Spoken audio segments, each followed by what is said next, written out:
21 അധ്യായം 14 വാക്യം. അബ്രഹാം അതിരാവിലെ എഴുന്നേറ്റ് കുറെ അപ്പവും ഒരു തുകൽ സഞ്ചിയിൽ വെള്ളവും എടുത്ത് ഹാഗാറിൻ്റെ തോളിൽ വച്ചു കൊടുത്തു.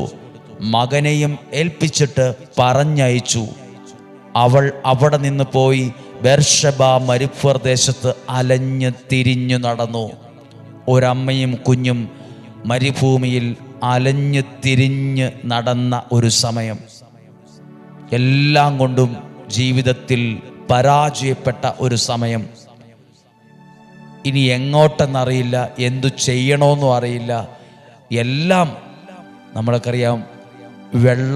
വെള്ളത്തിൽ നീന്തലറിയാത്തവൻ മുങ്ങി താഴുന്നത് പോലെ പ്രതിസന്ധിയിൽ താണുപോയ ഒരു സാഹചര്യം.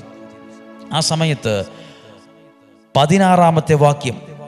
കുഞ്ഞു മരിക്കുന്നത് എനിക്ക് കാണാൻ വയ്യ എന്ന്